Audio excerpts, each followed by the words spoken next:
आप दिन में 12 दफा भी मुठ मार सकते। लेकिन आप ये पब्लिक को बताएंगे तो आवाम तो यही काम शुरू कर देगी। आप पहले नहीं कर रही। अस्सलाम वालेकुम वरहमतुल्लाहि वबरकातुहू। आज के लेक्चर में हम ये पॉइंट डिस्कस करेंगे जो कि डॉक्टर साहब कहते हैं, दिन में 12 दफ़ा अगर आप मास्टरबेशन करते हैं, इससे मेडिकली स्पीकिंग कहते हैं कि इससे कोई नुकसान नहीं होता। तो आज के लेक्चर में हम इस डॉक्टर साहब की बात को जो है थोड़ी-सी मतलब एलेबोरेट करेंगे, वज़ाहत करेंगे उसकी, और साथ में चंद एक बातें जो हैं वो आपके साथ डिस्कस करेंगे। और फिर उसके बाद जो है जो साइंटिफिक बैकग्राउंड है जो ये कहता है कि मेडिकल बुक्स में कहीं पर नहीं लिखा, तो थोड़े से उस पॉइंट पर भी हम नज़र डालेंगे। तो पहले आप लोगों ने कोशिश करनी है कि मेरी बातों को ज़रा गौर से सुनना है जो मैं कहने वाला हूँ। पहली बात कि 12 टाइम्स अ डे अगर आप मास्टरबेशन करते हैं, इससे आपको कुछ नहीं होता। ये बात आप लोगों ने ज़हन में रखनी है। फिर मेडिकल बुक्स की बात ज़हन में रखनी है। और डॉक्टर साहब यूँ हैं कि जो इसके मुँह में आता है वो ये बोलता रहता है। मैं रिस्पेक्टिव वर्ड्स कोशिश करता हूँ कि यूज़ करूँ, क्योंकि हम इंसान हैं, कहीं पर भी अगर कोई ऊपर-नीचे बात होती है तो उसके लिए एडवांस में हम वो करते हैं, उर्दू में क्या बोलते हैं, माफ़ी माँगते हैं। तो डॉक्टर साहब ने जो नहीं पढ़ा होता वो बातें गलत हैं। जो डॉक्टर साहब ने नहीं पढ़ा होता वो बातें गलत हैं। मतलब वो बिल्कुल है ही नहीं, उनकी एग्ज़िस्टेंस नहीं है, क्योंकि डॉक्टर साहब ने पढ़ा नहीं है। और जो कॉपी करने के लिए उसको मिला नहीं, वो भी गलत है। जो मिला उसको कॉपी करके वो पेस्ट भी कर देगा। समोसे वाली सरकार के नाम से भी मशहूर हो रहे हैं। तो कॉपी पेस्ट वाली बात मैंने अपनी पिछली वीडियो में की थी। ये हमारा एक अवेयरनेस सेशन है, हमने अवेयर करना है लोगों को रिगार्डिंग मेडिकल एंड इस्लाम, दोनों बातें यहाँ पर करेंगे। फर्स्ट ऑफ ऑल मेडिकल, इस्लाम की बात तो हमने पिछले वीडियो में की थी, तो शायद लोगों को पसंद नहीं आया, क्योंकि हम लोग सो कॉल्ड मुस्लिम्स हैं, सिर्फ नाम के मुसलमान रहे हम लोग। अल्लाह हमारी हिफाजत फरमाए। उदखुलू फिस्सिल्मि काफ़ा, इस्लाम में पूरा पूरा दाखिल हो जाओ, अल्लाह हमें तौफीक दे, अदरवाइज़ हम कुछ भी नहीं है। खैर, तो इन बातों को मैं अभी आप लोगों के सामने पेश कर रहा हूँ। अभी एक आवाम के लिए एक वीडियो है, सिंपल आवाम को समझाने के लिए कि डॉक्टर साहब के जो मुँह में आता है वही बोलता है। कोई रिसर्च नहीं, कोई इन्वेस्टिगेशन नहीं, कोई तफ्तीश नहीं, आया ये बात गलत है या झूठ है, सही है, कैसी है। तो ये वीडियो ज़रा आप लोग मुलाहिज़ा कीजिएगा, ये वाली वीडियो, जिसमें एक शख्स जो है उसका उम्र 28 साल है, तो ये वाली वीडियो ज़रा आप लोग मुलाहिज़ा कीजिए। मेरी वीडियो देख रहे होंगे सारे, ये फार्मेसी पास बंदा है, ये वो काम नहीं कर रहा, ये ऑनलाइन फ्रीलांसिंग और पाइथन और बाकी सब। तकरीबन मैंने 12 साल जॉब की है और 15,000 से स्टार्ट किया था और मैक्सिमम 30,000 पे पहुंचा था 12 साल में। 12 साल में। और इसमें और इस फील्ड में मुझे तकरीबन 2-2.5 Amazon साल पे हो काम गए। करते हैं ना? अमेजोन पे। ये इस फार्मासिस्ट ने उम्र कितनी है तुम्हारी? मेरी 28। 28 साल की उम्र है। आईफोन 13 प्रो मैक्स है, नई कल्टस खरीदी। कितने की खरीदी है? ये तकरीबन 25 की। हाँ, 25 लाख की। उम्र कितनी है तुम्हारी? मेरी 28 ईयर। 2.5 साल में अमेजोन पे काम करके 28 साल इसकी उम्र है। आईफोन 13 प्रो मैक्स है और ये खरीदा है। अगर किसी फार्मासिस्ट ने खरीद लिया है 28 साल की उम्र में, खुद 35,000 की नौकरी में। जो शख्स है उसका एज है 28 ईयर्स। ये अवाम थोड़ा सा कंसंट्रेट करे इस बात के ऊपर। इस बात की तरफ आते हैं, 12 times a day medical books, इन दोनों की तरफ आते हैं। पहले ज़रा आप लोग ये देख लें कि मौसूफ मतलब यहाँ पर जो शख्स है डॉक्टर साहब वो कैसे है। आप लोगों के सामने जो है वो लोगों के हवाले से आपके पास बातें जो है वो शेयर करता है, और ख़ास तौर पर हेल्थ के हवाले से क्या इंटरेस्टिंग पॉइंट्स जो डॉक्टर साहब को मिलते हैं वो कैसे शेयर करता है। तो ये एज है इस बंदे का 28 साल, 28 ईयर्स ओल्ड है, ठीक है। और इसकी एक्सपीरियंस है 12 साल। सपोज़ कीजिए 11 मानते हैं, 10 मान लेते हैं। हुआ क्या कि ये शख्स जो है इसकी डिग्री ये बता रहा है कि ये फार्मासिस्ट है। और अभी फार्मासिस्ट को बनने के लिए क्या होता है?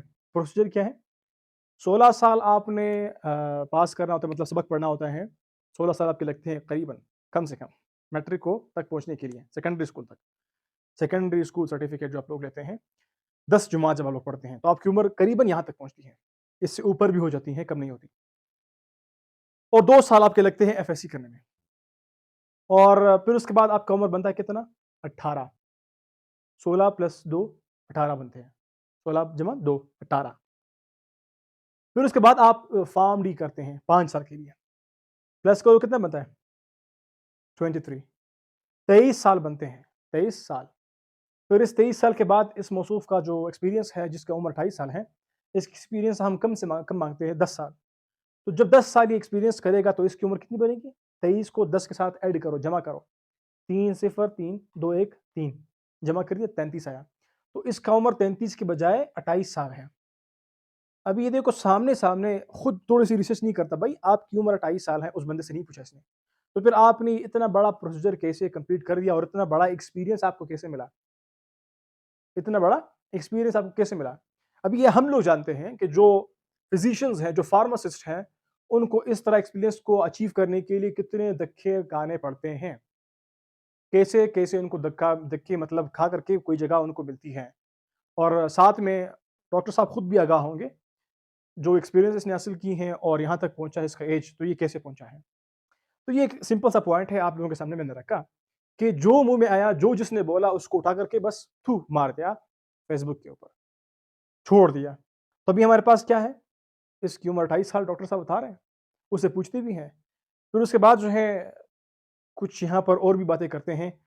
एक कम्युनिटी है फार्मासिस्ट की कम्युनिटी, उन्होंने इसके हवाले से रिस्पॉन्स भी शो किया है। तो वेल ये क्या है? ये एक सिंपल सी बात है, एक सिंपल सा लॉजिक है आप लोगों को समझाने के लिए। बात बहुत सिंपल सी है, मतलब ये है कि कुछ भी मुँह में आए वो बोलता रहता है। कोई यहाँ पर इसने रिसर्च नहीं की, कोई कुछ इसने पूछा नहीं कि भाई आम सी बात है, भाई आप कैसे इस तरह आ गए? ठीक, रिसर्च नहीं करता। अभी आप लोगों को वो बात बताता हूँ कि डॉक्टर साहब जो है वो क्लेम कर रहे हैं 12 टाइम्स अ डे आप करोगे, तो आपको कुछ भी नहीं होगा क्योंकि मेडिकल बुक्स में कुछ नहीं लिखा।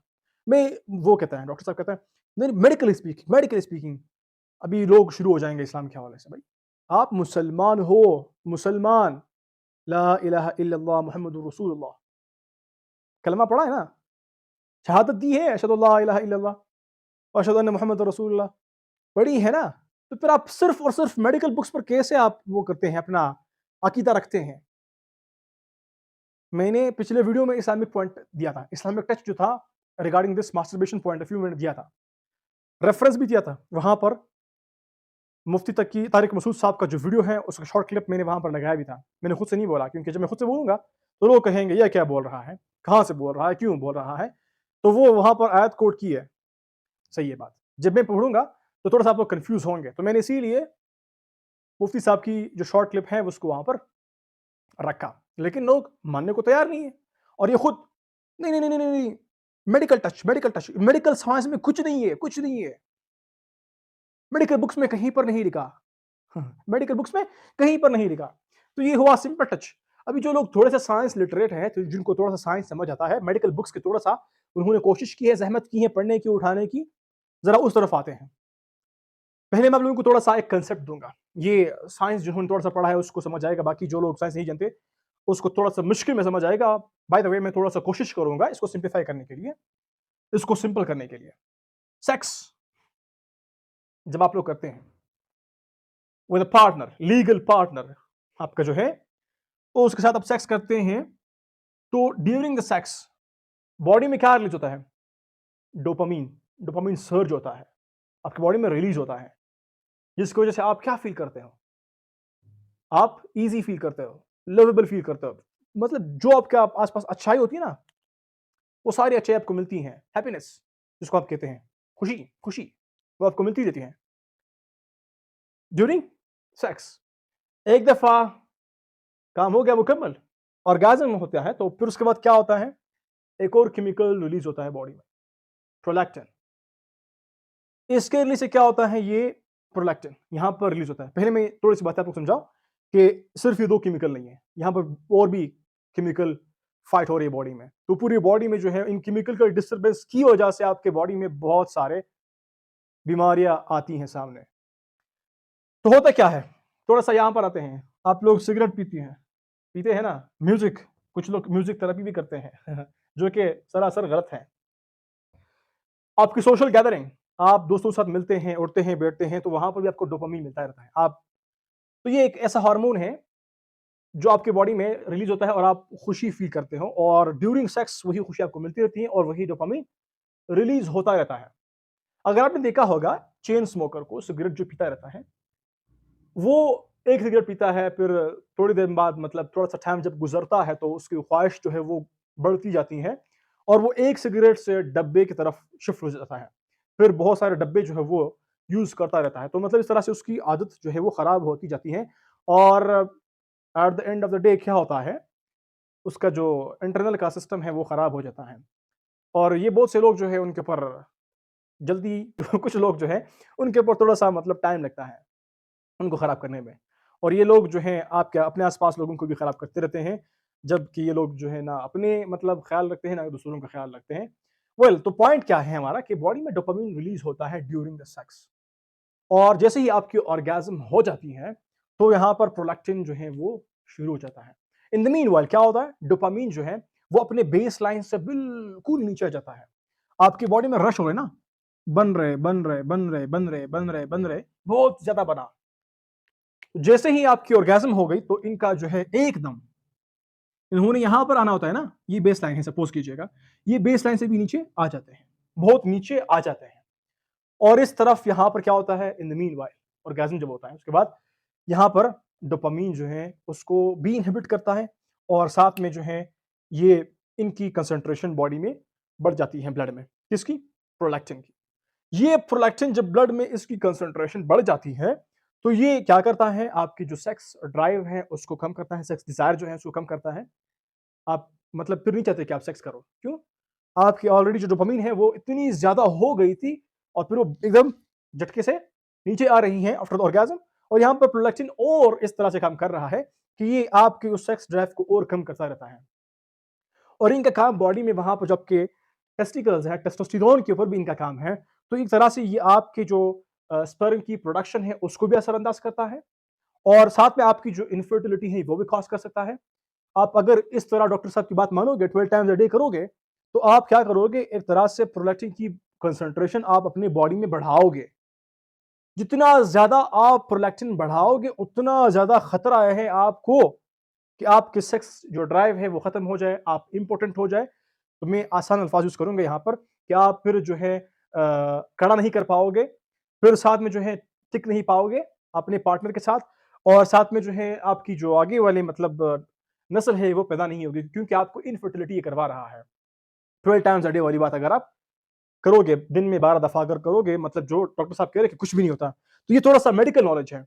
अभी इस प्रोलैक्टिन का सबूत आप लोगों को मैं दे रहा हूँ कि ये मेडिकल बुक से मैंने उठाया हुआ है और उस बुक का जो शॉर्टकट एक पॉइंट है, जो शॉर्ट पॉइंट है, जो शॉर्ट है, जो अंडरलाइन्ड है, जो बिल्कुल स्पेसिफाइड बात है, वो मैं आप लोगों के सामने पेश करता हूँ। यहाँ पर देखो, ये वाला बात। गॉट? तो ये बुक से है। ये बुक से हैं जो कहते हैं कि मेडिकल बुक्स में नहीं लिखा। आपने पढ़ा नहीं है या फिर हमने गलत पढ़ा है, ये हो सकता है कुछ। वेल अगर आप लोग खुद से थोड़ा-सा इन्फॉर्मेशन लेना चाहते हो, तो आप लोगों के सामने मेडिकल बुक्स भी हैं, ऑनलाइन उठा करके डाउनलोड करें, उसमें चेक कर लें, प्रोलैक्टिन के हवाले से और डोपामाइन के हवाले से, ऑक्सीटोसिन के हवाले से एंड सो फोर्थ। जितने भी हार्मोन्स हैं, उसको आप लोग चेक कर सकते हैं। इनकी इम्बैलेंसमेंट से आपकी बॉडी में कितने-कितने किस्म की बीमारियाँ पैदा होती हैं, आप लोग तसव्वुर ही नहीं कर सकते। तो वेल यहाँ पर क्या हो रहा है, आप लोग इसको प्रोलैक्टिन को आप लोग सर्च कर सकते हैं, गूगल कर सकते हैं, मतलब जहाँ पर भी आप जा सकते हैं, जो आपके ईज़ी एक्सेस हो वहाँ से आप लोग prolactin, dopamine, testosterone and so and so fourth जितने भी हैं, तो इनकी इन्फॉर्मेशन आप इकट्ठा कर सकते हैं। ये आपके बॉडी के ऊपर कैसे असरअंदाज होते हैं आपको पता चल जाएगा। आप लोगों के सामने है पूरी दुनिया, ग्लोबल विलेज यार भाई, आपका सोशल मीडिया है ना, कुछ भी आप लोगों को किसी भी मिल सकता है। थोड़ा-सा मेरे लेक्चर के बाद प्रोलैक्टिन को सर्च कीजिएगा, स्पेसिफिकली फिर डोपामाइन को सर्च कीजिएगा, फिर इनकी रिलेशन सर्च कीजिएगा with sex and so fourth, जो आपको समझ आती है बात। तो ऑक्सीटोसिन इन द मीनवाइल, तो आपका जो हो गया ना, ये सेक्स टाइम चल रहा है, तो यहाँ पर एक रिलीज़ होता है हार्मोन ऑक्सीटोसिन भी। तो ये ऑक्सीटोसिन क्या होता है? एक लव हार्मोन है, एक बॉन्डिंग हार्मोन है। तो आप जब करते हैं ना सेक्स, तो उसके बाद क्या होता है, तो ये टच अगर आपके पास नहीं है ना, अगर आपके पास नहीं है, आपका एक पार्टनर नहीं है, तो आप एक इल्लीगल तरीके से जो है आपने काम किया हुआ है, जो कि अलाउड नहीं है, जो कि जिसको हम लोग बोलते हैं using yourself, that is masturbation. तो आप सेल्फ सैटिस्फैक्शन कर रहे हैं यहाँ पर, तो ये ऑक्सीटोसिन क्या करता है, आपको सेल्फ अटैचमेंट देता है और ये बात आपको जब सेल्फ अटैचमेंट देता है, साथ में और भी बातें होती हैं। मैं थोड़ी-सी मतलब स्पेसिफिक सीधा-सीधा पॉइंट जो है मैं आप लोगों के साथ शेयर कर रहा हूँ। तो होता क्या है, इससे आप जो है अपने लव के अंदर पड़ जाते हैं, जो कि थोड़ी-सी अच्छी बात है, ज़्यादा अच्छी नहीं है, क्योंकि आप एंटी सोशल बन जाओगे, आप सोशल नहीं रहोगे, आप अपने साथ रहोगे और फिर जो है आपको आगे जितनी भी मतलब काम होते हैं, आपको ना इंटरेस्ट होगा, ना आपका कॉन्फिडेंस होगा, ना आप मतलब दूसरों के साथ इंटरेक्ट कर सकेंगे एंड सो एंड सो मतलब बहुत सारी बातें हैं। मैं थोड़ा सा मतलब कोशिश करता हूँ कि सिंपल अल्फाज यूज़ करूँ यहाँ पर और सिंपल अल्फाज का चुनाव करना और इन द मीन वाइल दिमाग बनाना आप लोगों के साथ शेयर करना, it is a very difficult type of task. Well मैं कोशिश करता हूँ। एनीवेज तो ये क्या हुआ यहाँ पर चंद हार्मोन्स को मैंने सिर्फ डिस्कस किया, सॉरी फॉर दैट, केमिकल्स को आप लोगों की ज़बान में सिंपल भाषा में केमिकल्स को मैंने यहाँ पर डिस्कस किया। डोपामाइन है, प्रोलैक्टिन है, ऑक्सीटोसिन है। इनके हवाले से थोड़ा-सा आप लोग ज़हमियत कीजिएगा, सर्च कीजिए, मेडिकल बुक्स सर्च कीजिए, मेडिकल बुक्स, ओके? और आपके पास वेबसाइट्स हैं, रिसर्च हैं, उनको देखें रिगार्डिंग दीज़ हार्मोन्स की आपकी बॉडी में क्या करते हैं, कैसे करते हैं। अगर आप लोग 12 टाइम्स अ डे करते हैं जो बात डॉक्टर साहब कह रहे हैं, तो आपको क्या क्या हो सकता है? वेल फिर उसके बाद जो है नॉर्मल स्पीकिंग, सिंपली स्पीकिंग, भई आपकी बॉडी का हिस्सा है ना, इसको आप यूँ रगड़ोगे, तो क्या होगा? इसका कंसंट्रेशन यहाँ पर आपको कुछ फ़ील होगा ना, यहाँ से स्किन भी चला जा सकता है, स्किन का उठना भी हो सकता है। यहाँ आप ज़ख्म करोगे, तो यहाँ के नर्व को भी आप खराब कर सकते हैं। नर्व डैमेज है, मतलब यहाँ पर ट्रॉमा भी हो सकती है किसी तरह से। आप ट्रॉमा भी करते हैं, तो अवॉइड मास्टरबेशन, ओके? तो फिर यहाँ पर क्या होता है, एक और बात भी होती है regarding semen point of view कि ये किस तरह बनता है, इसको थोड़ा-सा आप लोग खुद देखें, क्योंकि इसकी डिस्कशन काफ़ी ज़्यादा है और लंबी है कि एक सीमन के बनने में और मतलब एक स्पर्म के बनने में और फिर आपका जो जब ये इजैकुलेशन होती हैं, तो फिर आपके बॉडी के ऊपर इसके असरात क्या होते हैं और कितनी एनर्जी आपकी बॉडी से जाती हैं और फिर उसको बनाने में आपका कितना बॉडी का कंसंट्रेशन यूज़ होता है और ये खुद जो है जो न्यूट्रिएंट्स से बनता है, जिन न्यूट्रिएंट्स से आपकी बॉडी से ये बनता है, वो कितने इंपॉर्टेंट न्यूट्रिएंट्स हैं और वो न्यूट्रिएंट्स के बॉडी में कितने अच्छे फंक्शंस होते हैं, खास तौर पर आपके ब्रेन में, पूरे बॉडी में। तो ये थोड़ा-सा मतलब क्या हुआ, मैंने एक एक्सट्रैक्ट उठाया है रिगार्डिंग सीमन। आप लोग सर्च कीजिएगा, सीमन की कंसंट्रेशन, सीमन के न्यूट्रिएंट्स और फिर उन न्यूट्रिएंट्स के आपकी बॉडी के ऊपर असरात और साथ में ये हार्मोन्स, सॉरी फॉर दैट, ये केमिकल जो मैंने नाम लिए डोपामाइन, प्रोलैक्टिन, ऑक्सीटोसिन, ये सर्च कीजिएगा। और अगर आप लोगों को इतना भी थोड़ा-सा इल्म नहीं हुआ कि ये वीडियो आप लोगों के सामने मैंने चलाई, आपके सामने मैंने प्रूफ दिया, सबूत दिया कि बिना कोई रिसर्च किए, बिना कोई तफ्तीश के, बिना कोई इंटेलेक्चुअल किए, मतलब इंटेलेक्ट किए बगैर, मतलब बिना कोई कोई अंडरस्टैंडिंग किए बगैर जो है, कोई वीडियो उठा करके बस पेस्ट करना, पोस्ट करना, कॉपी पेस्ट एंड पोस्टिंग, जिसको काम हम लोग कर रहे होते हैं, जिसकी वजह से हम लोग बेखबर हैं कि मेडिकल बुक्स क्या कर रहे होते हैं। और उससे परे मतलब मैंने बात की, मतलब उससे पहले भी मैंने बात की। वो क्या बात की थी मैंने कि हम being a Muslim medical books को क्यों मानते हैं? भाई ठीक है, यहाँ तक हमने जितना रिसर्च किया, जहाँ तक हम पहुँचे, इट्स ओके, इट्स राइट।